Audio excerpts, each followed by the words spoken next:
What industry is a lot shadier than it seems? My dad knows a story from someone who works for a nationwide grocery chain. They have to deal with an Italian mafia to import balsamic vinegar. More people died last year over vanilla in Madagascar than cocaine in South America. They've even coined the term vanilla murder. Farmers hire armed mercenaries to guard their crops from thieves near harvest time, and if one is caught, well, let's just say it's in response to all the farmers that were killed by thieves for the same reason. This article, link, is a fairly light read on the subject without anything too graphic. But there's a great deal of information about it floating around, along with some pretty disturbing accounts. The maritime industry. Most of the big companies do things by the book and treat crews well, because they are afraid of lawsuits and unions, but many smaller mom and pop companies break laws and violate safety regulations with reckless abandon because they are not as visible and can stay under the radar, so to speak. It's very common for a small company to ask a captain/crew to do something illegal and dangerous in order to increase profit, and for the captain/crew to comply out of fear of losing their jobs.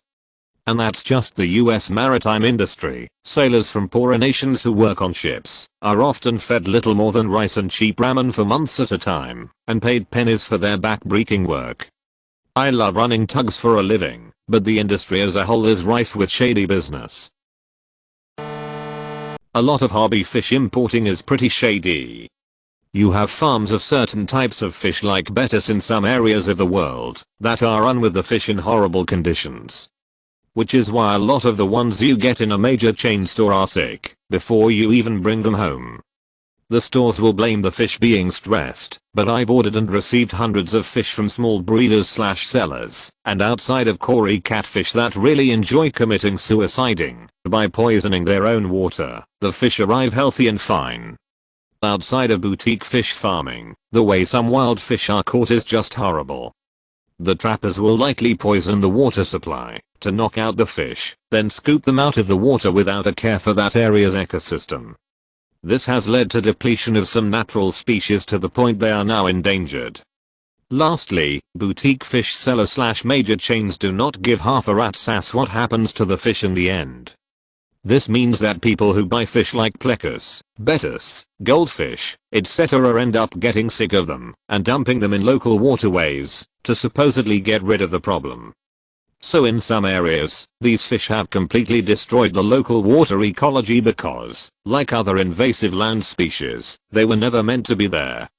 One of the worst offenders is the lionfish in Florida. It's venomous and has no natural predators, so its population has exploded out of control. Link. The same is true of plecus. Link. And goldfish. Link. Basically, releasing fish into the wild is a terrible idea. Releasing any animal into the wild can have disastrous consequences, but fish are being released into a very limited ecosystem and outside of a few diseases. If they can adapt to the water and have no predators, they will survive and breed incredibly quickly. I love my fish, I love the hobby, and there's a lot of value to it as global warming may make things like reef tanks a valuable source of coral in the future. But there's also a lot of bad to it. Dietary supplements. It's gotten better, but there's still a lot of half-truths and whole lies. Not all that long ago it was seriously like the Wild Wild West. All industries are shadier than they seem. I used to work for a flute manufacturer, and it was shady as hell. Eyeglasses. You have no idea the snow job they put most people through when it comes to buying them. It's far, far worse than trying to buy a new car from a dealership. Wholesale frames are about $5-20. Wholesale lens blanks are another $10. Any kind of dip coating, tinting, etc. is negligible cost and effort to apply, literally pennies. To top it off, they don't even do a whole lot in-house, but send it to labs which are basically sweet shops that can take up to 2 to 3 weeks when labor time is literally under 5 minutes. Instead of training real opticians and technicians, they are just glorified sales staff now. Most of the time they don't even bother with proper measurement for PD, frame width, or arm fitting. Was an optician in the early 90s. I'm horrified at what the business has become. Rating services like Yelp refuse to advertise, and your good reviews magically get rearranged. Hey, look, if you want to do that and be transparent, I get it. But most every business owner knows how scummy this is, and most clients just have no idea.